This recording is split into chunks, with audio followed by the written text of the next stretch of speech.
Alright, hello everybody, welcome back to my channel here. It's been a while since I've uploaded. Most of you who have subscribed to my channel will know that. I've mostly just been bored and not really felt like uploading any videos.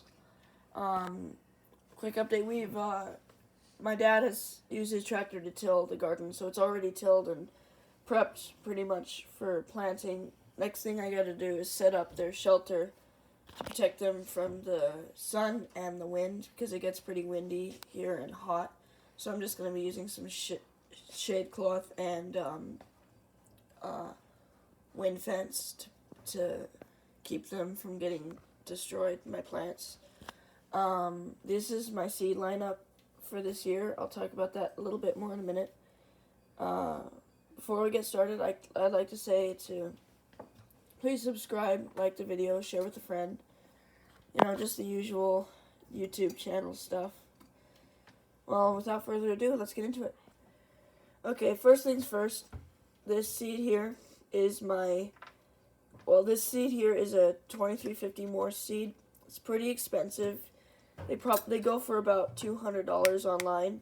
I happened to get this one for free on a pumpkin weight guessing contest. This seed was a prize, so I'm pretty excited about that. 2350, that's just its weight, 2,350 pounds. I apologize for any background noise. I am in my house currently, and I have quite a few siblings, so they make a fair bit of noise. Next up, this one here is going to be either a backup seed, or it's just going to be used as a pollinator plant. It's a 1643 new. Like I said with this one, 1643 just stands for the weight that this pumpkin was. The cross was a 2350 Ginger times a 2365 Wolf. Both very big pumpkins. This one here, as you can see, was a nice orange pumpkin. So I'm pretty excited about this one to cross it into this one. I used the male flower from this one to pollinate this one here. Excuse me. And then next up, this one here is also going to be either a backup or a pollinator plant. This one here, mostly, I think is going to be a backup because of its genetics. So this 1676 new was the mother plant to this one. And that cross was a 2350 Ginger times the 2005 Haste. And so it grew this pumpkin right here, which is now the Colorado state record. And then this one here, I actually bought these seeds on a site called World Class Gardening, I think. And it was 1,477 Caspers. The cross was a 2350 Ginger times a 2200 Wolf. Both of these two here had really good genetic backgrounds, so it's the main reason I got this. It's also another orange pumpkin. I'm pretty excited about that. The main ones I plan to grow in my pumpkin patch are this one here and that one, and then these two are just backups / pollinator plants. So what I'm going to do is I'm going to file down the seeds, which I'm not going to record, and then I'll just soak them in these containers that I have for probably 3 hours, and then I will continue the recording then, or after I get them prepped for soaking. So the first one I'm doing is 2350 Morse, and it is nicknamed Big Dog, as you can see there. It has a hound or whatever, dog head stamp sort of thing on it, so I think that's kind of cool. And I'm going to file this and then drop it in its container that I'm going to use. And then I'll do the rest with all of them, and I'll update you after that's done. One thing I want to mention real quick is that it's very important that you don't file too deep on the edges of the seed.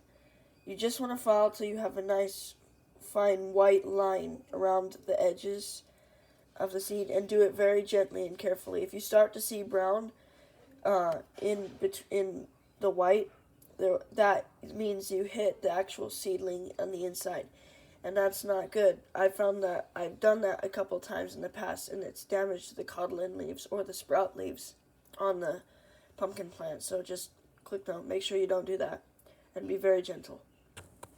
Oh, so when you're done filing the seeds, you should just have a fine line all the way around the edge. You see right there, close to the tip. That's what it looks like. Okay, if it'll focus, that's what it will look like before you file it, and then it should look roughly about like this after you file.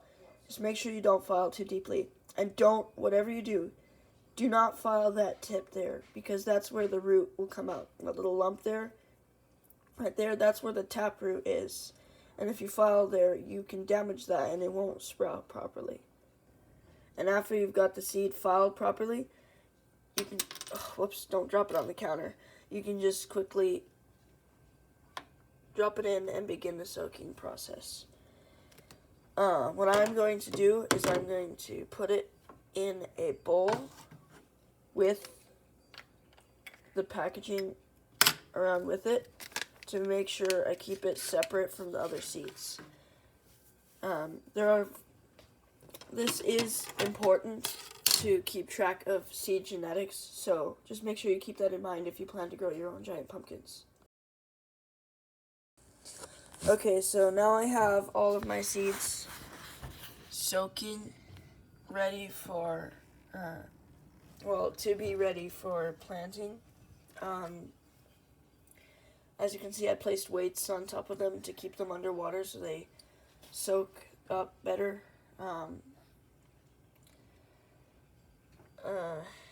So that's pretty much it for now. I'll update you when I plant them. Okay guys, it's probably been about almost 6 hours now. I've been soaking these seeds. I built this makeshift sort of cool, what should I call it? Climate control thing for sprouting the seeds. And I've mixed a pot of seedling mix here. What you want to do is you want to get it to the point where you've just got enough water, so when you take a nice good fist of it and you squeeze it, little drops will start to come out from between your knuckles. And once you get to where it's just barely doing that, that's when it's wet enough. You don't want it really any drier than that or wetter than that, because if it's too dry, you run the risk of the seed not sprouting or not having sufficient water to grow properly when it's young. And if it's too wet, you run the risk of rotting. So I'm going to get this and put it in the pots, and then we'll get to the planting. Alright, so now I've got my pots prepped for planting. And as you can see, I've put the hole for the seed to go in already. It's about 1.5 inches deep. And the seeds are about 1 inch long, which means they'll be about 1/2 inch under the surface, give or take. I'm doing one 2350 Morse seed, one 1643 new, one 1783 new, and then two 1477 Caspers. I just used a paper plate for the labels, but I just didn't want to lose track of which seed was which. So, and then I had, excuse me, I had two 1643 new seeds, but one of them was damaged. I don't know, is it this one or is it? Yeah, it's this one. It was damaged when I got it in the mail, so I'm not sure it will germinate. So I'm just going to put that one in a folded moist paper towel in a baggie in there, and hope and see if the root takes. And if it does, then I'll put an extra pot in there for it as a backup plant. But I'm not sure it will. So we'll see. Okay, so first off, I'll be planting the 2350 Morse. See, I've filed it and it's been soaking for 6 hours now. And all I have to do is just gently press it into that hole. And now I'll just cover it over and not touch it until it's time to transplant, really. So I'm going to go ahead and do the rest of them and then update you then. And one thing I forgot to mention earlier is you want to make sure you put the seed point down. Like, let me show you. So next is a 1783 new. No. Sorry for the background noise just then. Next is a 1783 new. See this part right here, that's the point. You want to make sure that end is down because that's where the taproot will come from. So it's most optimal to put it in that way. Just a quick note. Okay, now I've got all the seeds planted, and I put the empty packages over there because I don't really want to get rid of them. Don't know why I wouldn't want to get rid of them, but I'm not going to do that right now. So I've tried 2 different methods here. Maybe those of you who have watched my YouTube channel before will notice that I'm using much smaller starter pots than I have in the past. And that's because the seedlings don't really need a huge pot right at the start, and because it's just extra weight that you don't need to carry around. Like, they can stay in this for probably a max of a few days after they sprout, and then you'll have to transfer them to a bigger pot. But I just think it's more convenient to have them in here for now. And then the other one I'm doing in the folded paper towel, just to see if it germinates. And if it doesn't, I didn't want to invest all the soil and everything into it. So I just put it in a folded paper towel in a baggie. And now with this one, just like with the soil, you want to wring out, after you've moistened the paper towel, you want to wring it out until you can barely just get a few drops out of it. Because just like with the soil, it's important that you don't make it too wet or too dry. Otherwise, the seeds will rot. So now that all the seeds are planted, I'm going to put a thermometer in here and plug in the heat mat, and then I'll be done and then I'll update you once they've sprouted or whatever. That'll probably be in a week or so. So, catch you then.